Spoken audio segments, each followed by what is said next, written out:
influential groups. I don't want to say rap group. I mean, it's just successful artists in this time that we are in right now.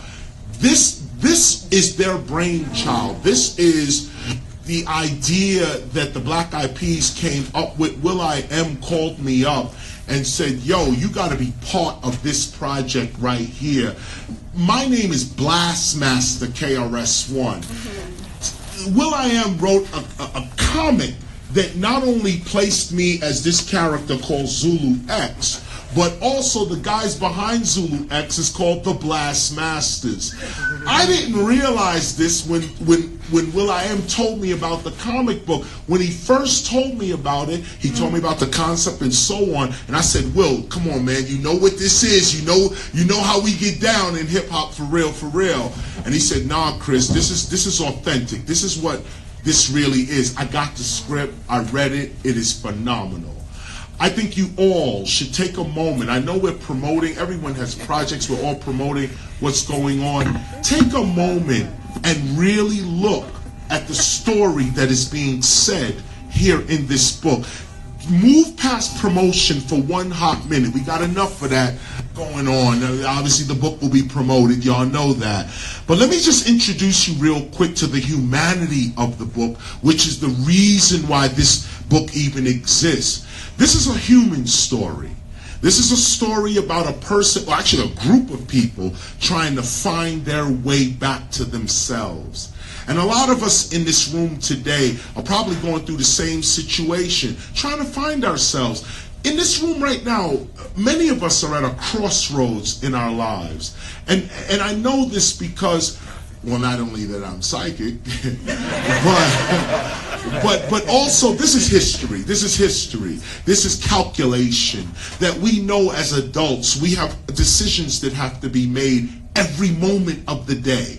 As you're sitting here right now, you're at a crossroads in your life. Some of you are at a crossroads in your life where you have to say, am I going to go right? Am I going to go left? Who am I?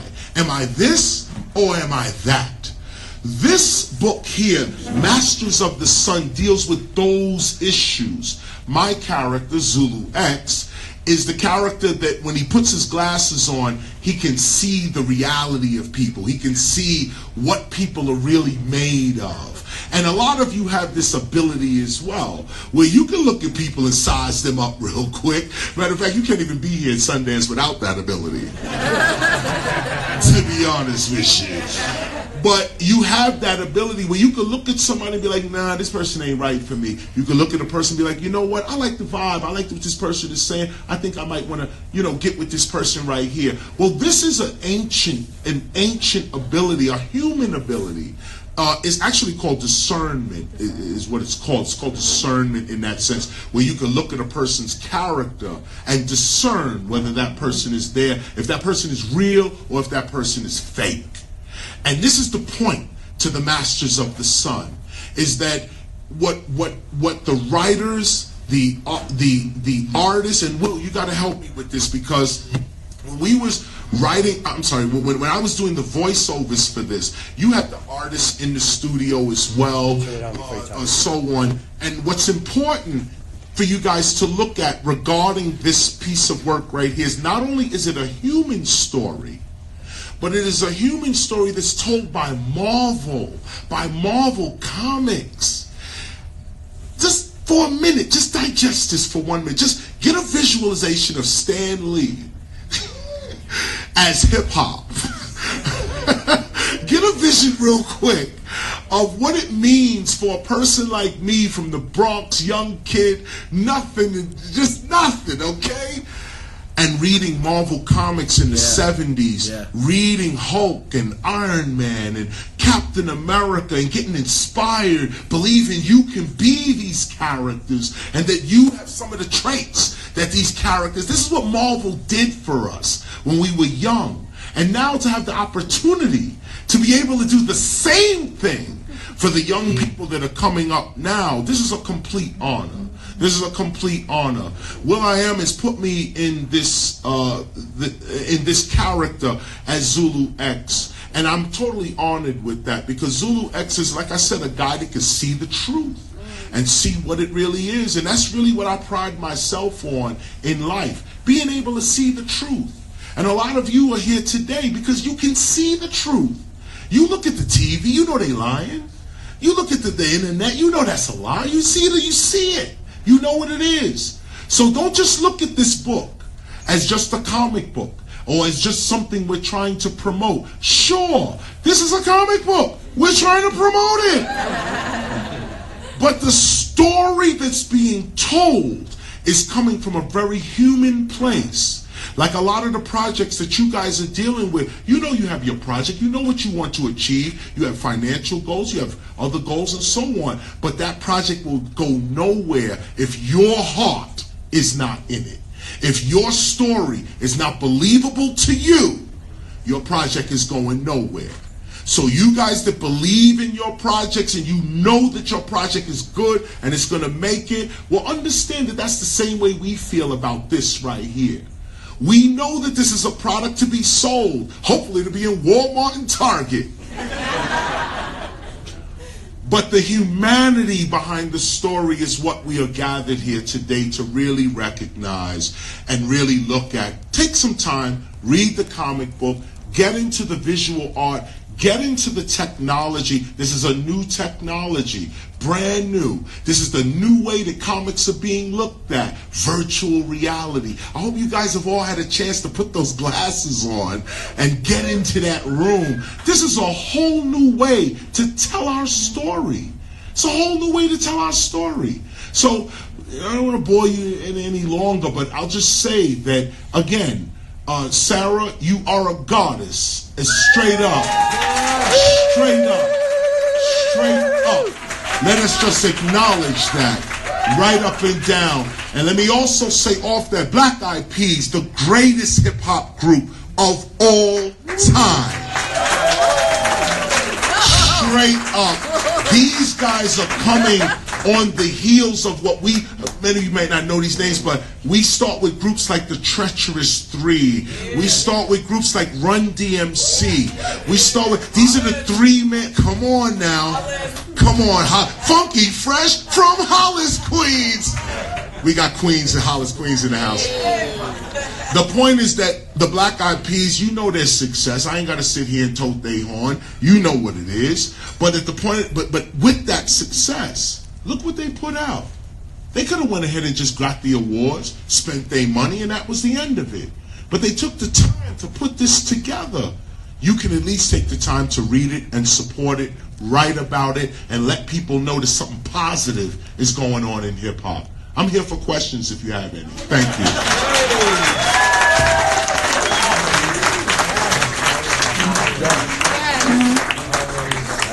Man. Wow, that's, you know,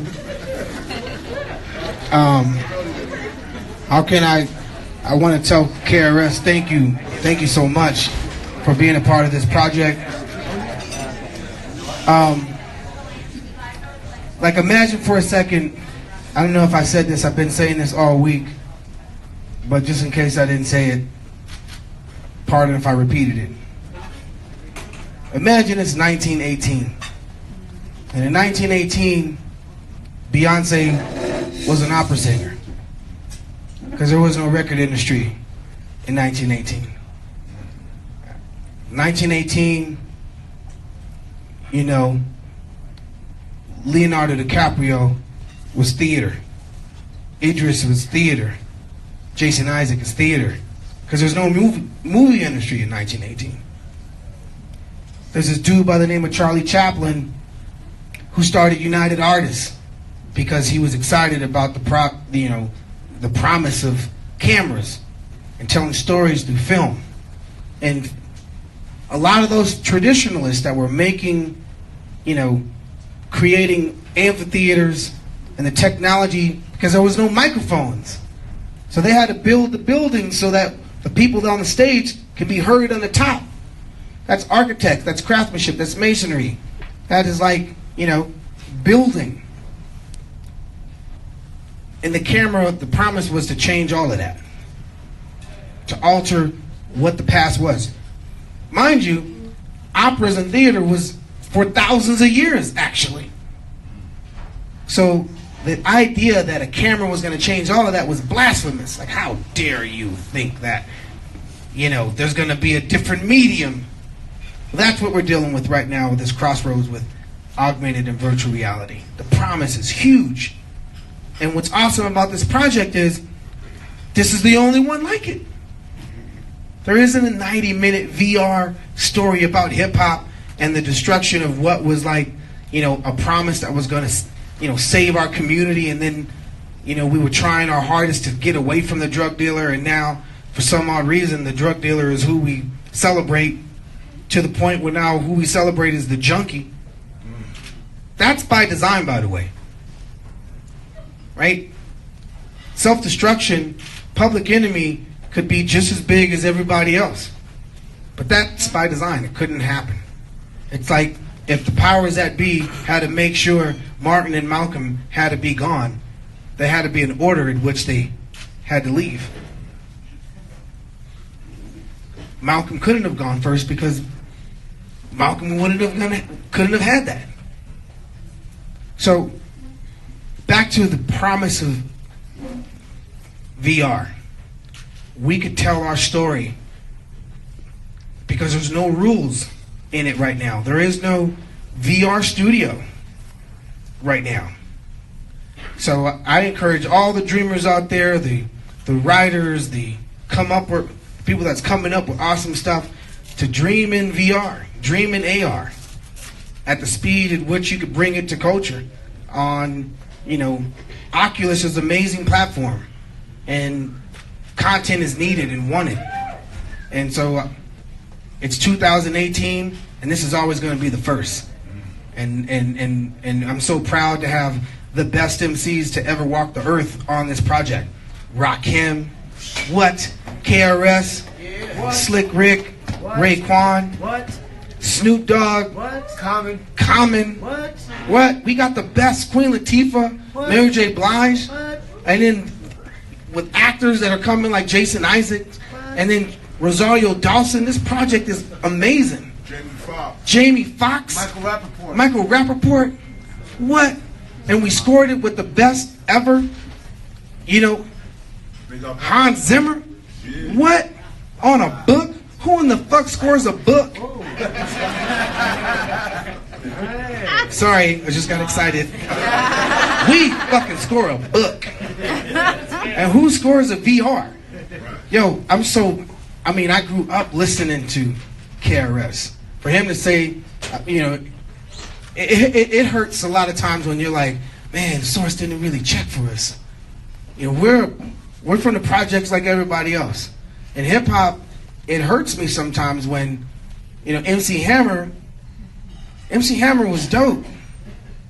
He did things that took hip hop to a way to where people could really make real livings from it. Kid and Play was awesome. Heavy D was amazing. And they had big ass songs. I Want Somebody to Love for Me, diddly diddly diddly diddly dee. I wanted a song like that. Hip hop, like Black Eyed Peas were hip hop. Because that's what we knew how to. This is our version of what we loved. Kid and Play and, Love's Gonna Get You. Street Living is our version of Love's Gonna Get You. Right? From the beat, boom, boom, boom. I was like, oh wow, what? Just 808 and a snare? Let us move on. I'm like, oh, that told me when I produce, I want to produce songs like that. I want to chop samples up like that. I want to make sure that we hit subjects that, touch the heart. Where's the Love? Thank God Where's the Love was our big hit and not just some party song. What got us to be able to take care of our moms was a song when we talking about the world and not like talking about drinking and partying. That's what took us around the planet when we were just talking about like what's wrong with the world, mama, people living like they ain't got no mamas. I think the whole world's addicted to the drama, attracted to things that'll bring the trauma. Overseas, we're trying to stop terrorism. We still got terrorists here living in the USA, the CIA, the Bloods and the Crips and the KKK. But if you only have love for your own race, then you only leave space to discriminate. And to discriminate only generates hate. And when you hate, then you're bound to get irate. Madness is what you demonstrate, and that's exactly how anger works and operates. You gotta have love to set straight, take control of your mind and meditate, let your soul gravitate to the love. I'm so happy that was the thing that helped me take care of my mom.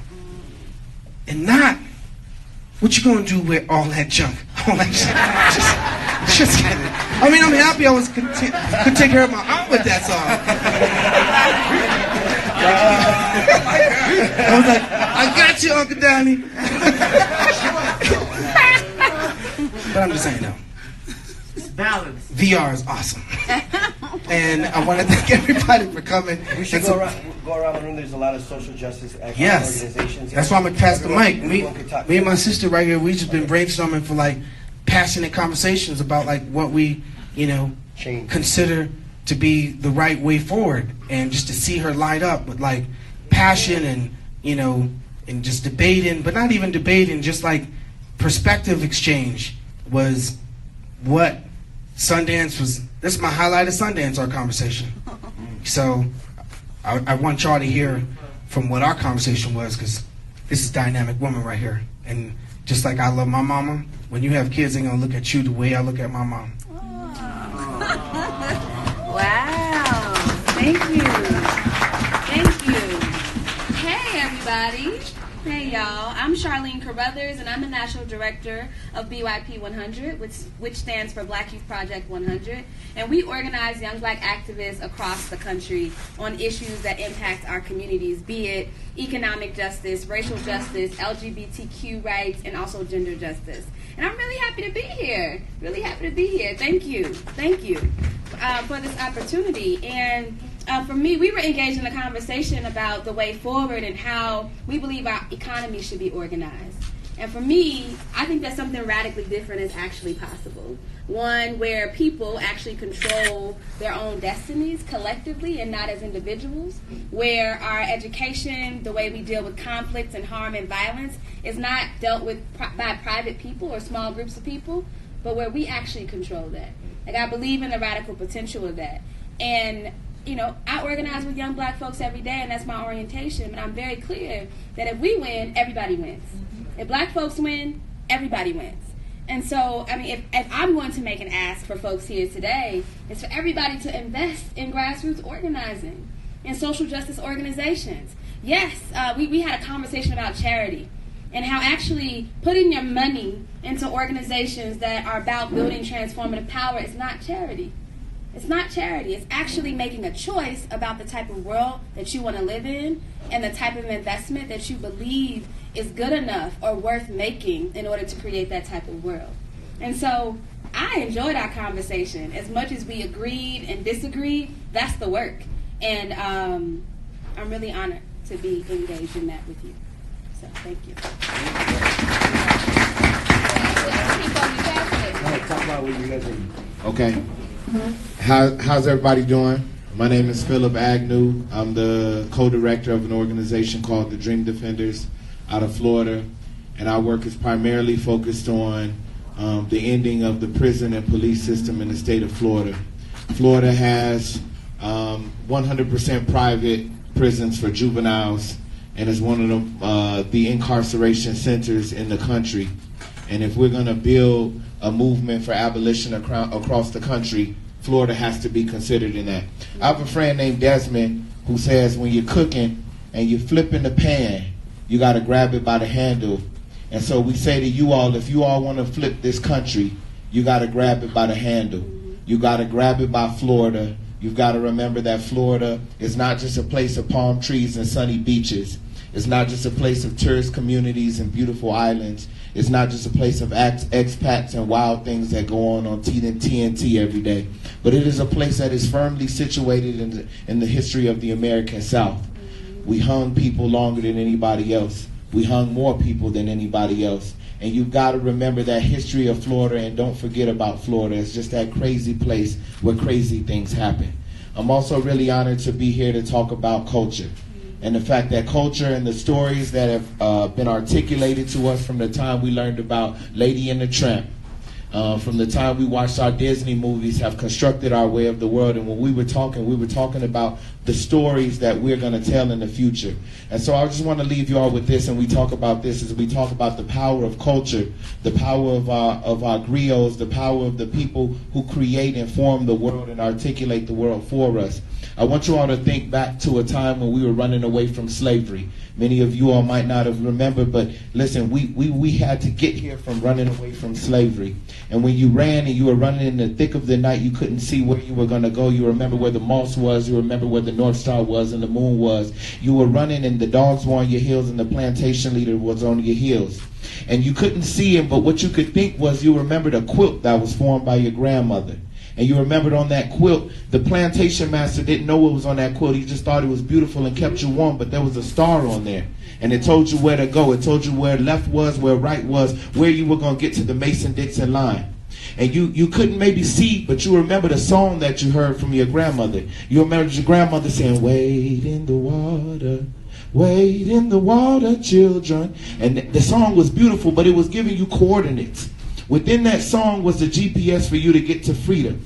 And so art has always been a coded language for us to get to freedom. So it's with a little bit of irony that the music that our children are listening to is called trap music today. And so when you're making art and when we're making culture, we've got to remember we should be making art and culture that brings us back to freedom, brings us back to liberation. And so what our organization does and how we work with inmates and prisoners is always bringing us back to the culture, not as an auxiliary thing, a thing to open or intermission or close something, but at the center of everything that we do. So we're really excited to be here. I love comic books. I grew up on comic books. I was a comic book nerd. So this is really awesome, and thank y'all for letting us be here.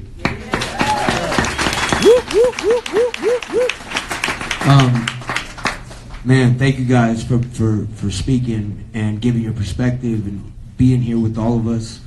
My name is Taboo from the Black Eyed Peas, and you know, it's a blessing to be able to be here at Sundance with my brothers and sharing, you know, the whole day, these last 2 days with heroes like KRS1 and Rakim, as Will said earlier, and also Jason Isaacs, who's a inspiration within itself. His new name is J.I. J.I., my brother J.I. He said he didn't have a hip-hop nickname, so we gave him a new nickname. His name is J.I.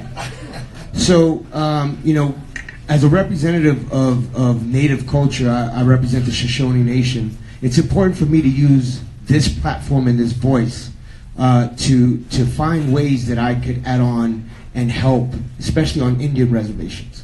That's something that's very important to me. I met a sister named Rachel who's in the back, who's also doing a lot of great work. And it's great when you get to meet allies and different people that are at the front lines. We actually saw each other at Standing Rock, and you know, she mentioned to me about ways how we could implement not just being part of a movement, but actually affecting change for the people that are actually in the front lines and not celebrities lending celebrities. And that really stuck with me because I was like, well, you know, that makes a lot of sense because we have the ability to reach the masses, but when you're able to speak to the youth, especially on the res, and affect change and give them hope and inspiration, that's impactful. Because you mentioned something about the power of the people, and I like to say the power of the people can be a lot stronger than people in power. Because when you have that mentality to empower your people, no matter if it's the African American communities or Native communities or Filipino communities, just communities, to teach them and to educate them and inform them about ways to holding on to dreams through arts, through music, through conversation, through narrative. It's powerful because we need those stories to be told. Our people come from storytelling. And when you have that ability to articulate and be a person that is a leader and use your role on a positive level to reinforce, hey, I'm just like you, even though I wasn't born on the res, I represent you. You are a direct reflection of me as a dreamer and as a person that just wants to be able to add on to what your dreams are. KRS1 and Rakim taught me how to dream. I wanted to be that MC on the stage rocking the mic. I wanted to be that b-boy on the dance floor rocking the dance floor. I wanted to be that graffiti artist creating art. And these heroes kept me dreaming. And I don't want to take too much time. I just want to say thank you again. I will continue thanking you because you never know. You know, one day we could be on a panel, the next day, God forbid, something happens. That's right. I know firsthand. I'm a cancer survivor, as we said earlier. So I appreciate every moment with my brothers. I appreciate this moment to speak, to have this platform for me to use my voice, but also to embrace other people that are in the fight. So thank you guys.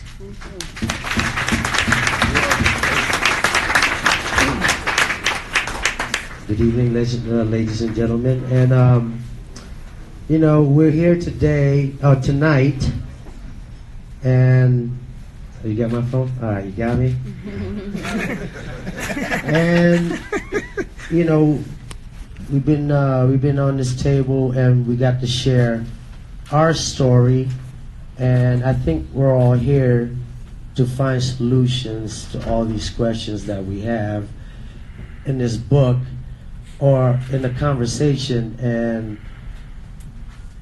Chastity, we've been talking, and I think she has a really great point on the prison reform, so I'm not going to waste the time, so I'm just going to let her share the conversation. I'm going to be really quick as well. I'm Chastity Lord, Chief Operating Officer for Color of Change, and we have a few different folks from the organization here today, including Executive Director Rashad Robinson, and I'm going to let him illuminate a little bit more about Color of Change. But what I wanted to say really quickly is that there's so many people in the room, and it's so easy to get to a point where you are thinking that the people at this table or the people who are in leadership positions within the context of social justice organizations are going to be the savior. And I just want to remind everyone that this is a time in our country we are not going to be able to phone it in. It really is going to involve the aggregate of our citizenry. We all have to sign up and show up. And I just want to encourage everyone to just lean in a little bit more. We're almost done. But think about ways that you can actually start to manifest your heroes and sheroes. We just can't celebrate them. We too have to be willing to behave magnificently. In the words of June Jordan, we are who we've been waiting for. So stay with us.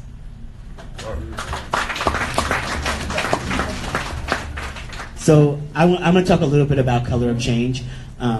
We work really closely with Dream Defenders and BYP 100, but we were founded about 12 years ago in the aftermath of Hurricane Katrina. And Katrina was one of those moments where people were watching it on the news, and they were watching these images of black people on their roofs begging for the government to do something and being left to die. And Katrina illustrated so much of what we already know about geographic segregation, generational poverty, the impacts of climate change, what we've done to our criminal justice system, and so much more. But at the heart of it, no one was nervous about disappointing black people. The government wasn't nervous, media wasn't nervous, corporations weren't nervous. And so when institutions are not nervous about disappointing your community, you can't produce some sort of research report and expect to research your way out of it. You can't create an app in Silicon Valley and expect to code your way out of it. You can't even go into the courtrooms and legal your way out of it. You have to build a type of people power that forces institutions to be nervous. And so we started the organization with a single email to about 1,000 people. And over the course of the last 12 years, we've grown to a community of over 1.5 million black folks and their allies of every race that take on actions every single day, trying to translate the presence that black people have in the world into the power to actually make change. And we've led campaigns that have forced over 100 corporations to divest from the right-wing group behind Stand Your Ground laws in the aftermath of Trayvon Martin. We've done the work to force Fox News to cancel not only Glenn Beck, but most recently Bill O'Reilly by going directly after corporate sponsors and forcing them to have to make a choice between having a relationship with Fox News and having a relationship with the black community. And currently, we are in an ongoing struggle heading into the 2018 election to elect new district attorneys around the country. and to build the type of movement that changes the criminal justice system by changing the most important decision makers that make decisions about black lives every single day. And most recently, we had a huge victory with our local partners in Philadelphia by electing a new district attorney that was the former lawyer for Black Lives Matter and the Occupy movement.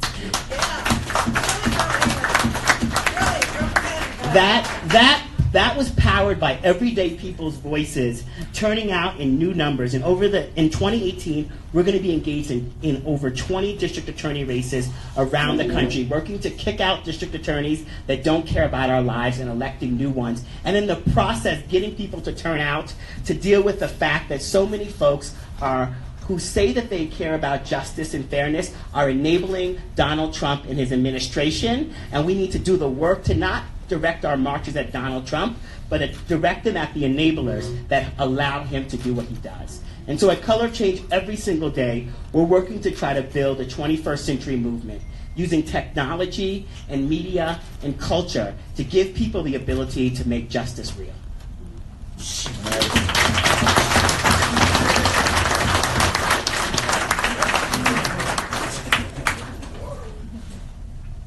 Hi, my name is Samora Pender-Hughes. I'm an artist, musician, songwriter, and a member of Black Out for Human Rights, which was started by Ava DuVernay and Ryan Coogler as a way to use arts and basically use the power of it to build with incredible organizations like these that are doing the work on the ground. But I don't want to say too much except that, you know, being in this space with artists that I grew up loving, it made me think, and also looking at this book, it made me think a lot about why I became an artist. And at first, you know, I thought that it was about having the power of something to say, which is definitely part of it, you know. But then later I realized that it was something that was much deeper to me, which was having somebody that validated the fact that it was okay to be vulnerable, that it was okay to be honest with yourself, that it was okay to question yourself, that it was okay to have feelings that didn't make sense.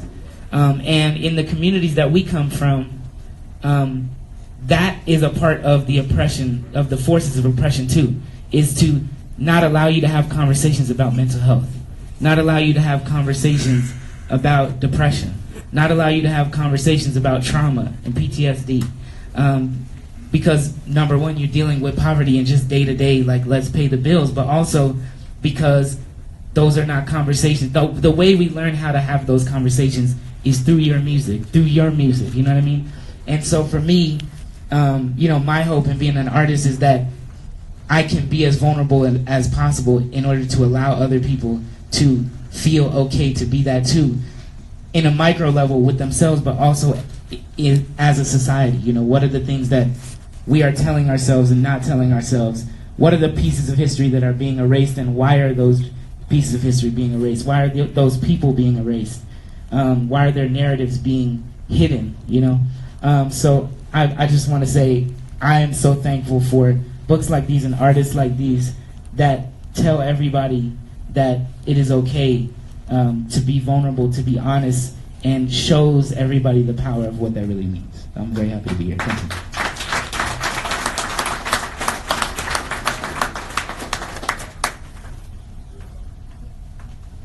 Okay, I think we're done tonight.